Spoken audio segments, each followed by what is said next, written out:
Hello everyone. So today I'm starting a reading vlog, which I've never done before, and I am going to be reading holiday romances. So basically I didn't really get into reading romance until this summer when I really started branching out and trying stuff I hadn't heard of before. I had previously read a lot of Taylor Jenkins Reid and Emily Henry, and that's literally it. Those were the only two I allowed myself to read. And then this summer I was kind of I just want to read easy books. So then I got into it, and I just feel I really need to read holiday romance because it's just a different type of joy. At least that's what people say. So I have 4 books here. The first one is Holiday Star by Dr. Melissa Dymond, and I got the clean version because it had a cuter cover. The other one was real people, and also I think I might like this one better because they said it's a lot of just cutie stuff, which I like. And yeah, I just thought this was really cute. This one is about one doctor, one movie star, one house, 1 month till Christmas. What could go wrong? So yeah, I'll read the synopsis. Is that what it's called? I don't even know. Dr. Gwen Wright is having a not-so-merry Christmas. For the month of December, she's alone house-sitting for her mother and new stepfather. Her surgically precise world gets a plot twist when Caleb Lawson, world-famous movie star on the run from the paparazzi and his secrets, crash lands in her kitchen. Besides being a Hollywood heartthrob, Caleb is also her stepdad's nephew. Oh, that's not... Whatever. He thinks he has as much a right to stay in the house as she does, but as far as Gwen is concerned, she's a landlord and he's a squatter.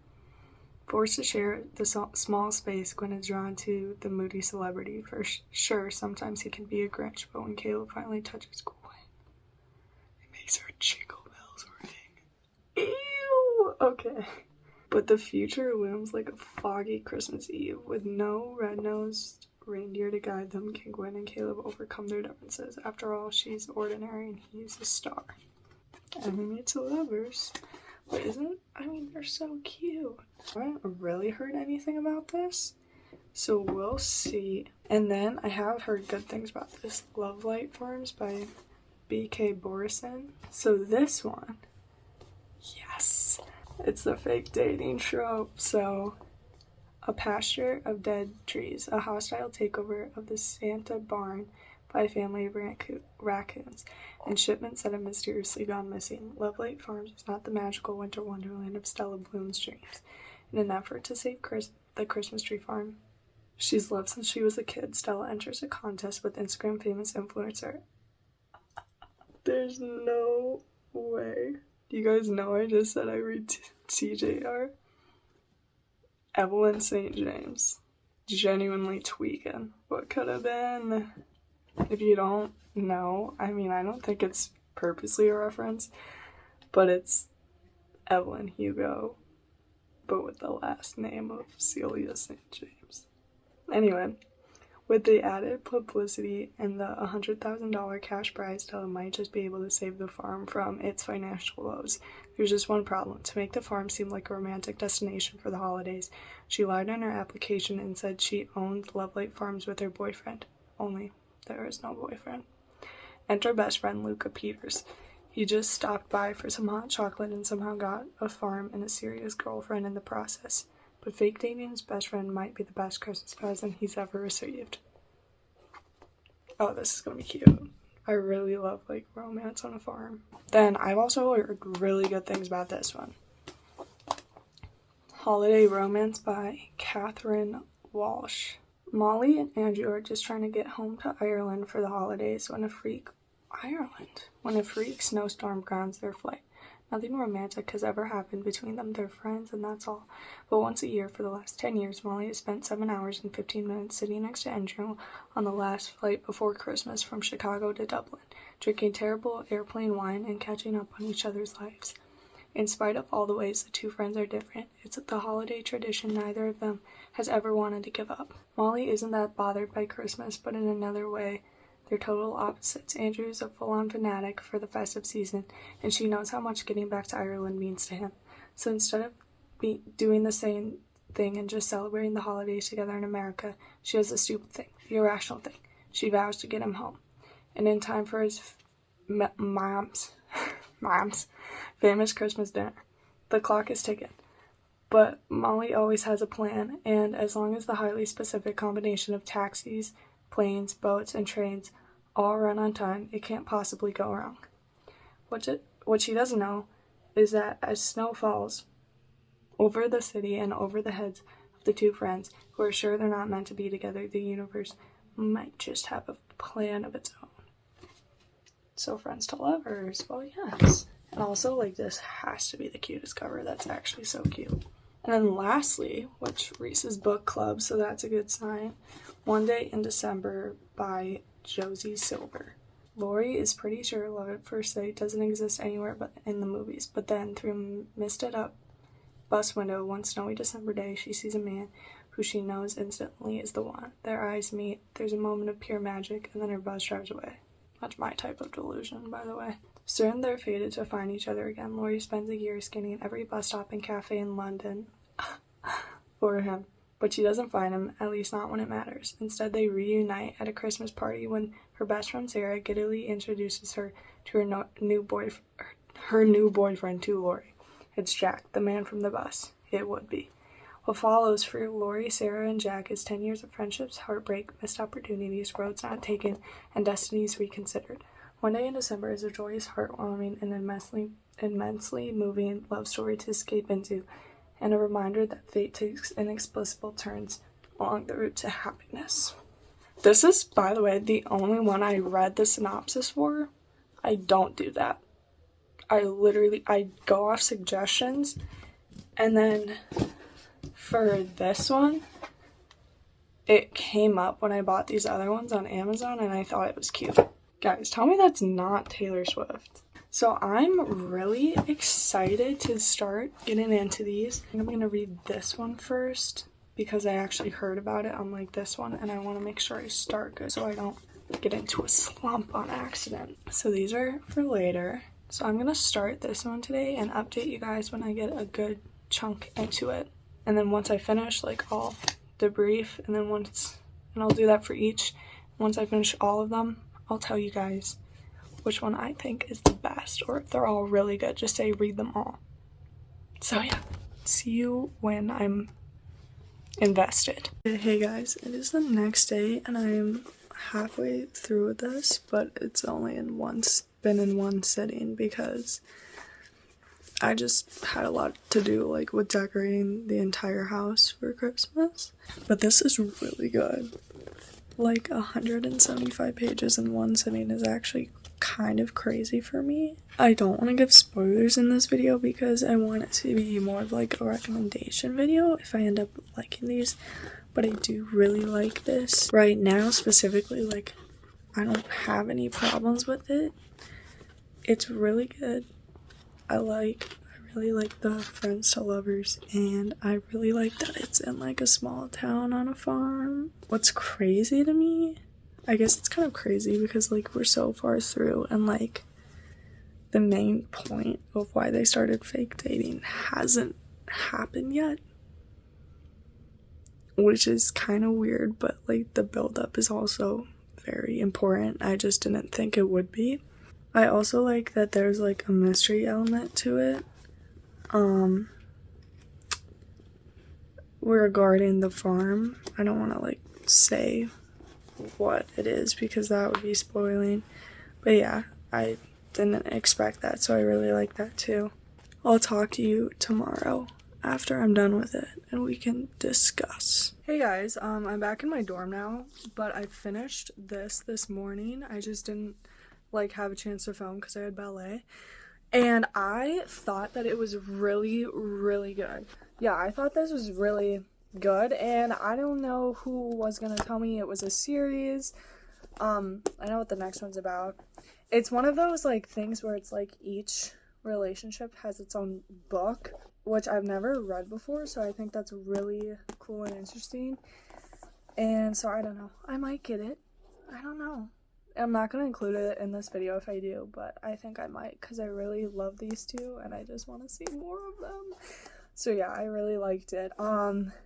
Again, like, I don't have any complaints, and in fact, what I really liked about this is that in every romance book, of course, there has to be a conflict, like a big conflict around here, and there was, but it didn't actually like bug me. Like, most of the time I'm like, oh my god, because it's like just like some kind of miscommunication, or like them just ruin it from themselves. And this, they just like the author just went about this conflict like way less annoyingly than anything else I've ever seen, which I really appreciate, because I knew it was coming, and I was like, I'm not in the mood to like be annoyed or sad right now. But it didn't really make me feel that way. I feel like there wasn't enough like visualization of like the farm that the main character owns, because she was like, well, like, we're out of money, and like this south pasture, its trees are like dying, and like I wish I could afford like so many more things. But then halfway through, she pulls out the Christmas decorations, and she has so many, it's crazy, and they all sound so expensive. And then she's like, oh yeah, and I have, first of all, a whole section for like the bake store, an ice skating rink, a sleigh, this Santa section.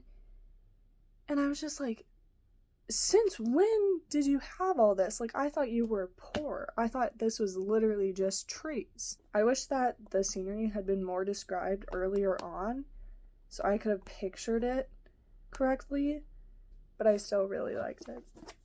The next book I'm reading is Holiday Star. I think they're trying to be Twilight. Wait, I was being funny. Wait, this is really weird. I don't think I'm gonna like this one, but I kind of thought that when I bought it. I will get back to you when I've read some of it. Okay, hey everyone, I'm like a third of the way through this, and as I predicted, it's really just not good at all. First of all, they're saying enemies to lovers. What enemies? They literally just didn't like each other for no reason. Like, if you tell me enemies, like, I want a Jude and Carden situation. You know what I mean? Enemies? Where? And then, spoiler alert, out of nowhere, they just kiss. Literally, nothing changed. They just kissed. And it's also just really poorly written. Like, some things are good, and then like the author tries to make it like emotional and vulnerable, and it's just like horribly written. No offense to Dr. Melissa Dymond, but also like the Twilight, I can't, because I don't even know why it's there. Like, this section of the book, it's got nothing to do with New Moon, and I don't understand what the point is. I mean, it's kind of entertaining still, so that's good. So I'm happy to finish it. But yeah, I'll get back to you once I'm further in, maybe like before Breaking Dawn section. Okay, I am now at the like eclipse section of the book, so I have like 150 or so pages left. I think less than that. And it's so bad. It's so bad. Like, so much happens, but none of it is about like the romance. Okay, spoiler alert, because also none of you should read this, so I am gonna just spoil this a little, because no one should read this ever. They're saying I love you like 180 pages in. Based off what? You guys haven't done anything.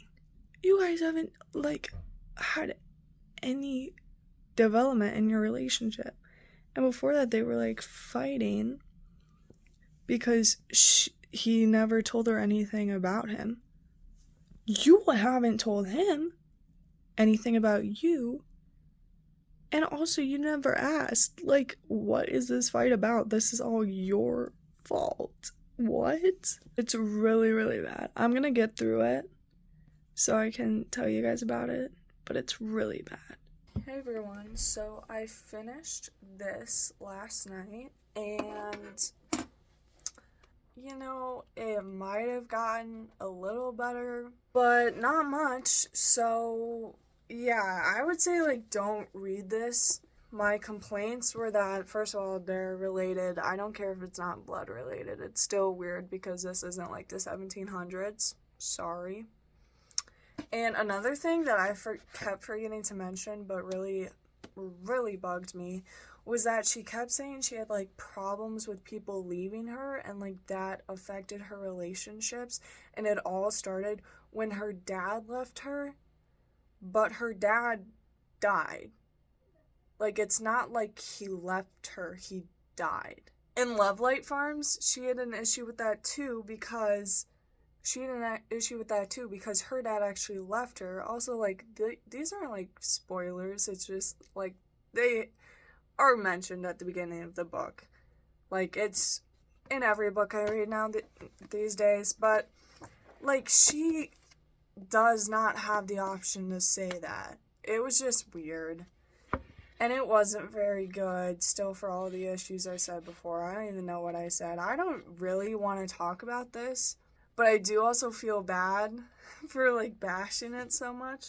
So if the author ever happens to watch this, I'm sorry, but I do think you have potential.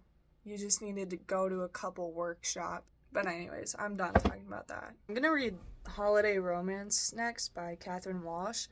Just because I have heard good things about this, but I don't want to risk not liking it. So this is the one that I didn't think sounded that interesting. So I'll start reading this, and then I'll update you guys. You know, I've done this twice. I'll update you guys when I'm around 100 or something. Hey, I am like 100 pages into this, and this is really, really, really good. I mean, it's a little strange. It's like you guys like each other, right? Let's admit it. Like, not even admitting it to yourself. Which isn't, I'm not saying that's a spoiler because it happens so soon. But it's pretty good. I literally, like, nothing has happened though, I feel like, so I can't really add to that more, but it's definitely extremely better than the last one. So I'll update when I'm further in.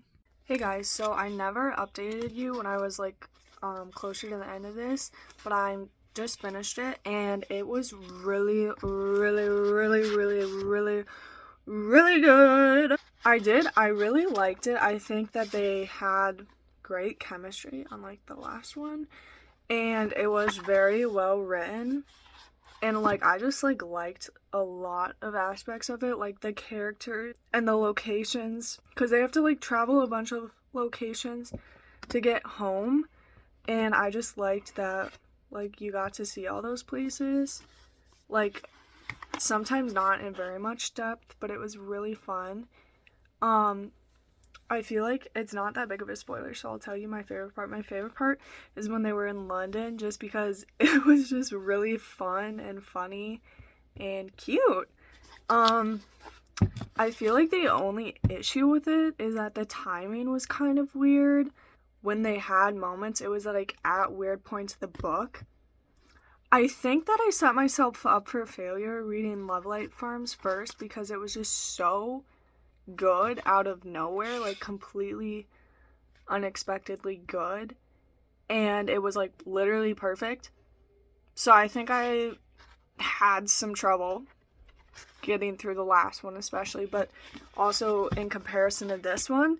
But if I, like, try my best to take away how good Lovelight Farms was, this was very good.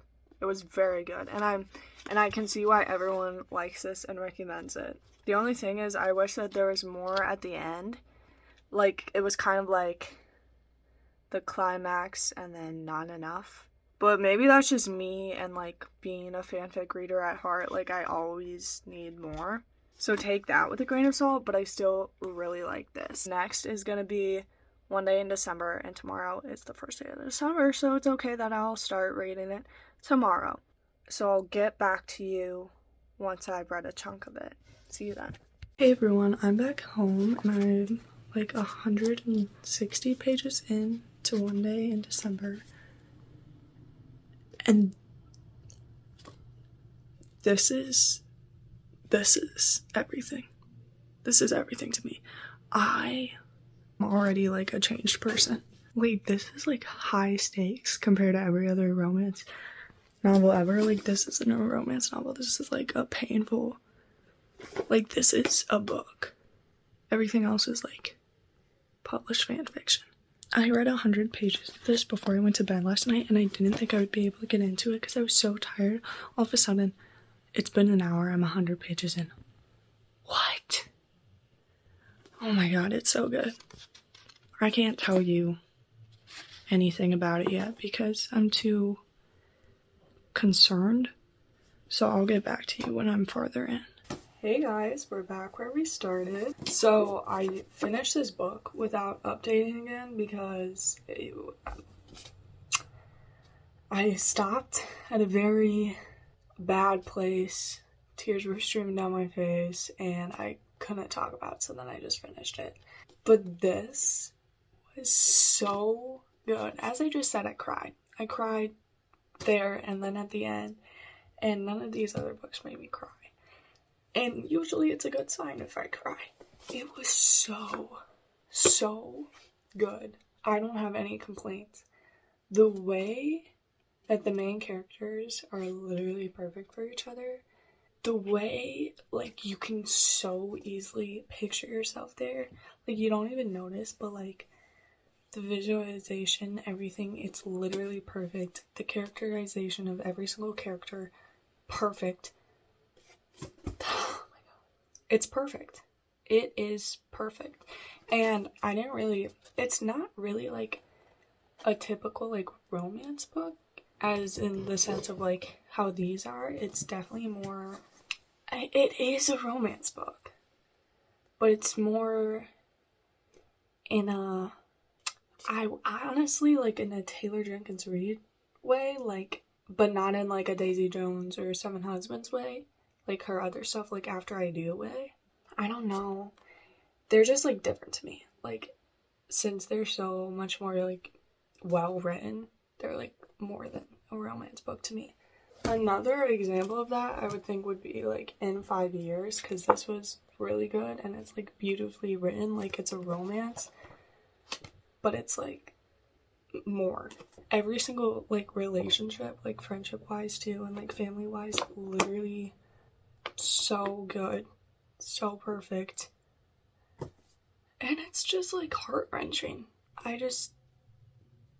You have to read it. And I know for the other ones I had, like, specific points, but it's, like, the specific points in this book happen so later on that I can't really tell you. But it's just, like, oh my god. Oh my god. And also, like, if you're a hopeless romantic, like, yes, this is for you.